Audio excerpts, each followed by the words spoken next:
बिहार की राजनीति में अब नीतीश कुमार की विरासत को लेकर नया सियासी संग्राम छिड़ गया है।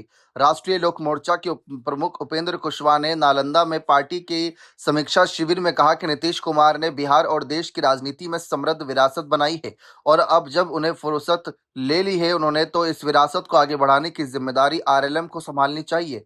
उपेंद्र कुशवाहा के इस बयान ने एनडीए के कुनबे में ही खलबली मचा दी है और जेडीयू बीजेपी दोनों नेताओं ने पलटवार किया।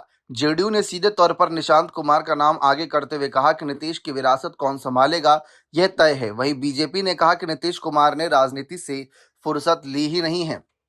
दूसरी तरफ अगर हम देखें तो बता दें कि नालंदा में पार्टी कार्यकर्ताओं के समीक्षा शिविर में कुशवाहा ने जो बातें रखी वह चर्चाओं का विषय बनी। दूसरी ओर उपेंद्र कुशवाहा के बयान पर जेडीयू के प्रदेश अध्यक्ष उमेश कुशवाहा भी चुप नहीं बैठे हैं।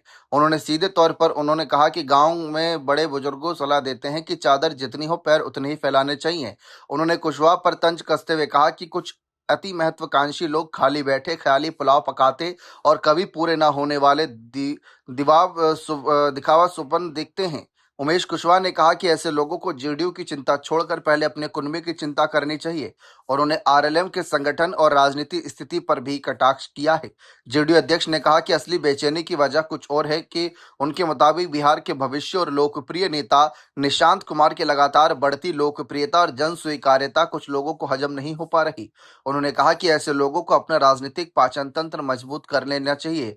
इस बयान के साथ उन्होंने निशांत कुमार को बिहार के भविष्य के तौर पर पेश किया। वहीं जेडीयू नेता मदन सहनी ने भी उपेंद्र कुशवाहा पर निशाना साधा। उन्होंने कहा कि निशांत कुमार मौजूद हैं, इसीलिए किसी बाहरी व्यक्ति को इसकी चिंता करने की जरूरत नहीं। सहनी के मुताबिक जेडीयू में यह तय हो चुका है कि नीतीश कुमार की विरासत निशांत कुमार संभालेंगे। इस बयान से साफ है कि जेडीयू अब नीतीश की राजनीतिक विरासत के सवाल पर निशांत कुमार का नाम खुलकर आगे रख रही है। दूसरी ओर बीजेपी प्रवक्ता कुतल कृष्ण ने भी कुशवाहा के दावे को खारिज किया। उन्होंने कहा कि नीतीश कुमार ने अभी फुर्सत नहीं ली है। वहीं जेडीयू के राष्ट्रीय अध्यक्ष और अक्टूबर से बिहार यात्रा पर निकलने वाले हैं।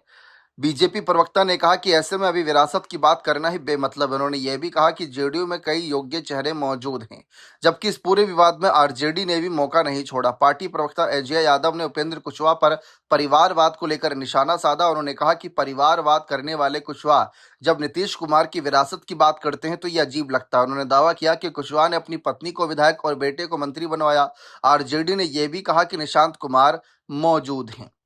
दरअसल इस पूरे विवाद के केंद्र में सिर्फ कुशवाहा का बयान नहीं बल्कि असली सवाल यह है कि नीतीश कुमार के बाद बिहार में उनकी विरासत राजनीतिक रूप से कौन संभालेगा। जेडीयू जहां निशांत कुमार को लेकर संकेत दे रहे वहीं बीजेपी का कहना है कि अभी नीतीश सक्रिय हैं और उनके उत्तराधिकारी पर चर्चा जल्दबाजी है। दूसरी तरफ एनडीए के सहयोगी उपेंद्र कुशवाहा को नीतीश की विरासत पर आरएलएम के अधिकार का दावा है। बिहार की राजनीति में एक नई बहस जरूर शुरू हो गई इस मामले पर। आपको क्या लगता है कि नीतीश का असली उत्तराधिकारी कौन बन सकता है? अपनी राय कमेंट सेक्शन में अवश्य दीजिएगा।